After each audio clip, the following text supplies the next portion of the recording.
Pemirsa, warga digemparkan dengan penemuan 4 orang tewas membusuk. Saudara, satu keluarga yang terdiri dari 4 orang ditemukan tewas di sebuah rumah di kawasan Kalideres, Jakarta Barat. Kematian 4 orang dalam satu keluarga di kompleks perumahan di Kalideres, Jakarta Barat masih terus diusut.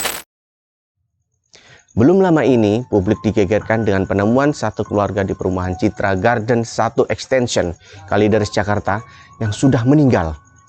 Penemuan itu memunculkan teka-teki terkait dugaan motif kematian keluarga yang berjumlah 4 orang tersebut. Diketahui ada 4 jenazah yang ditemukan sudah dalam kondisi membusuk dan mengering di dalam rumah di kawasan perumahan Citra Garden pada Kamis 10 November 2022 lalu. Mereka adalah Rudianto Gunawan, 71 tahun yang berstatus sebagai ayah, Reni Margareta, 68 tahun yang berstatus sebagai ibu, Dian Febiana, 42 tahun sebagai anak, dan adik Rudi atau Om bernama Budianto Gunawan, 69 tahun. Sejumlah fakta perlahan terungkap, namun malah terasa janggal hingga terungkap perilaku aneh anggota keluarga tersebut. Dimulai dari dugaan pengikut aliran apokaliptik dan menjalani ritual santara. Istilah apokaliptik mencuat dalam kasus kematian satu keluarga di Kalideres ini. Ada dugaan keluarga tersebut menganut paham atau aliran apokaliptik. Apa itu apokaliptik? Perlu diketahui, pihak kepolisian belum sampai pada tahap kesimpulan penyebab kematian keluarga korban. Sejauh ini, analisis yang menyebutkan sekeluarga Kalideres ini menganut sekte apokaliptik masih sebatas dugaan. Namun bukan tanpa alasan. Pandangan tersebut didasarkan pada sejumlah fakta temuan pihak yang berwajib, seperti tidak ditemukannya makanan maupun minuman di rumah tersebut. Bahkan kulkasnya pun tampak kosong. Kriminolog UI Adrianus Meliala yang mengungkapkan analisanya soal dugaan sekeluarga di Kalideres ini menganut sekte apokaliptik. Dijelaskan olehnya, orang dengan kecenderungan apokaliptikal punya pemikiran ingin mati, ingin segera meninggalkan dunia, ingin segera sampai ke nirwana. Ritual santara sendiri adalah praktek kuno yang dilakukan oleh komunitas Jain di India. Ritual ini mengacu pada praktek pengurangan asupan makanan dan air secara bertahap untuk mengakhiri hidup dan mencapai moksa. Wih, mengerikan ya. Bagi komunitas Jain, praktik ini diyakini dapat membantu seseorang meninggal dalam keadaan tenang dan damai. Meskipun begitu, ritual komunitas Jain ini masih menjadi perdebatan tersendiri di India, di mana pemerintah India menyebut ini sebagai praktik ilegal dan termasuk jenis percobaan bunuh diri. Kembali lagi di kasus Kalideres yang ada di Jakarta, Ketua RT Perumahan Citra Garden Extension menceritakan, awal mula ditemukannya satu keluarga tewas di Kalideres, Jakarta ini, 4 mayat ditemukan dalam keadaan membusuk di dalam rumah di perumahan Citra Garden tersebut pada Kamis tanggal 10 bulan 11 2022. Menurut pemilik restoran Halubau Longlong yang berjarak 2 rumah dari TKP, hari pertama sampai hari kedua pun baunya masih seperti bau bangkai tikus, dan pada hari ketiga baunya sudah sangat menyengat. Menurut penuturan dia, setiap warga maupun pedagang melintas di deretan restorannya juga mencium bau tersebut. Pemilik restoran tersebut dan sejumlah tetangga menduga bahwa bau busuk tersebut berasal dari bangkai binatang di suatu tempat. Kemudian warga pun mencari keberadaan asal bau tersebut. Kemudian muncul dugaan bahwa bau tersebut bukan berasal dari binatang, melainkan dari manusia. Akhirnya PRT dan yang lainnya memutuskan untuk mendobrak pintu, karena pemilik rumah tidak menjawab setelah dipanggil berkali-kali. Posisi saat itu listrik mati dan penghuni tidak bisa dihubungi. Setelah warga membuka paksa rumah tersebut, diiringi bau busuk yang semakin menyengat, warga pun melihat sesosok jenazah di depan. Setelah itu PRT pun langsung memanggil polisi. Setelah polisi datang, polisi menemukan 4 orang mayat di dalam rumah tersebut. Mereka masih satu keluarga, terdiri dari pasangan suami dan istri, anak dan ipar. Keempatnya ditemukan di ruangan yang berbeda. Hasil forensik menyebutkan bahwa korban meninggal dalam keadaan lambung kosong hingga diduga mati karena kelaparan. Namun setelah diselidiki, jam kematian dari masing-masing korban berbeda. Selain itu, tidak ditemukannya adanya racun dalam tubuh korban. Tanda tanya besar ini ya. Di balik proses penyelidikan kasus ini, ada banyak fakta yang ditemukan polisi berhubungan dengan beberapa penemuan laporan baru. Diketahui sebelumnya bahwa anggota keluarga di Kalideres ini sempat berencana untuk pindah rumah. Menurut keterangan Ketua RT, keluarga tersebut bahkan sudah mengemasi barang-barangnya. Adapun keterangan baru yang didapatkan Direktur Reserse Kriminal Umum Polda Metro Jaya, Komisaris Besar Polisi Hengki Heriadi, bahwa timnya mendapatkan saksi baru yang salah satunya adalah petugas koperasi simpan pinjam yang hendak memproses gadai sertifikat rumah tersebut. Penemuan identitas para petugas itu berdasarkan pelacakan tim digital forensik. Ada satu nomor yang dilacak dan orang yang pernah berhubungan langsung dengan penghuni rumah tersebut untuk diminta keterangan oleh polisi. Hengki menganggap ada kejanggalan.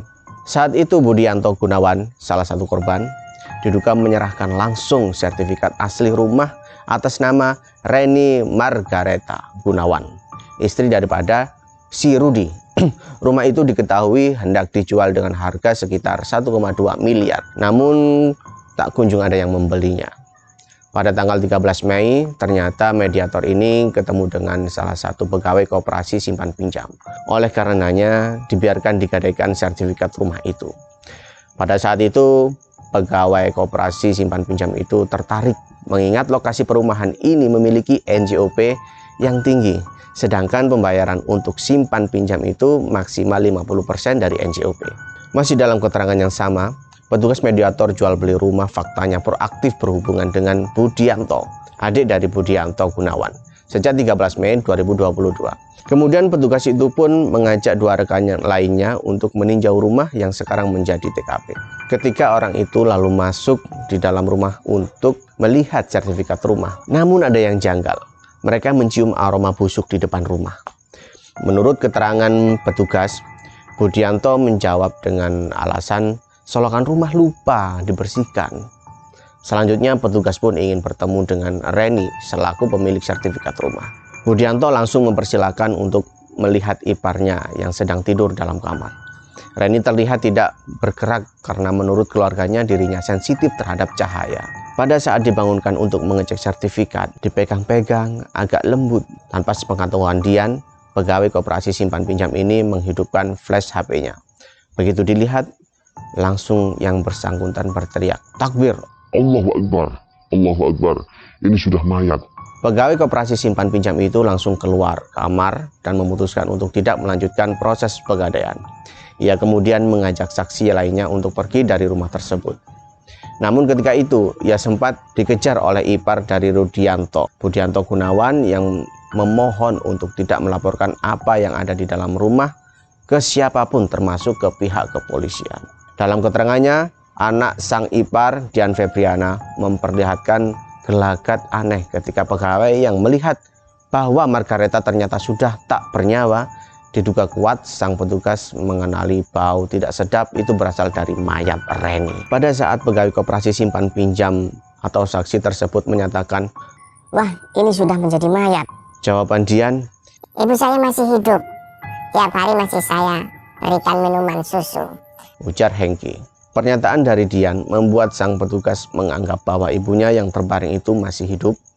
Bahkan dia mengaku masih memberi minum susu kepada ibunya dan menyisir rambut jenazah yang mulai rontok. Sementara satu sosok yang tidak terlihat oleh petugas tersebut adalah Rudianto. Menurut Hengki, pegawai itu tidak melihat selain 3 orang penghuni. Semangkuk kapur barus terlihat di atas meja makan saat 4 mayat sekeluarga ditemukan di dalam rumah itu. Selain itu juga ada sebuah lilin merah dan bedak bayi di atas meja makan yang sama. Kepala Kepolisian Sektor atau Polsek Ajun Komisaris Syafri Wasdar mengatakan, dokter forensik menyebutkan bahwa kapur barus digunakan untuk menyerap bau. Syafri tidak bisa memastikan apakah kapur barus tersebut secara sengaja digunakan seseorang untuk menghilangkan bau jenazah di dalam rumah tersebut. Selain itu, penyidik menemukan buku berbagai macam agama di dalam rumah itu. Adapun keberadaan buku itu masih menjadi teka-teki. Margareta Gunawan, satu dari 4 penghuni rumah yang ditemukan tewas di Kalideres tersebut, sudah meninggal sejak sebelum 13 Mei 2022. Hal ini terungkap dari keterangan pegawai koperasi simpan pinjam tersebut yang sempat berkomunikasi dan berinteraksi dengan keluarga karena hendak mengadaikan sertifikat tempat tinggal tersebut. Pegawai yang sudah curiga itu pun diam-diam menyalakan senter dan ponselnya dan mendapati Margareta sudah menjadi mayat. Hengki juga menemukan fakta lain dari digital forensik. Ia menjelaskan hanya ada 2 ponsel yang digunakan oleh 4 orang tersebut di dalam rumah. 1 ponsel digunakan untuk 2 orang yang diperkuat dengan data peduli lindungi yang ada di dalam ponsel tersebut. Komunikasi satu arah terjadi dari 1 ponsel ke ponsel lainnya. Hengki menyebut banyak kata-kata yang bersifat negatif. Ini banyak sekali kata-kata yang berisi tentang emosi yang bersifat negatif yang sekarang masih didalami oleh pihak kepolisian. Psikologi forensik melaksanakan autopsi psikologi baik terhadap fenomena yang terjadi di kamar tadi maupun yang ada di HP, ujarnya. Itu tadi adalah beberapa fakta mengejutkan yang ada dalam kasus 1 keluarga yang tewas di Kalideres. Sampai saat ini, kasus ini masih dalam penyelidikan pihak berwajib untuk mengungkap apa yang sebenarnya terjadi di dalam 1 keluarga ini. Atau mungkin ada beberapa hal yang belum kami sebutkan dan terungkap, dan kalian mengetahuinya, tulis di kolom komentar. Saya Idris Firmansyah, pamit undur diri, dan sampai bertemu lagi di Ruang Hampa.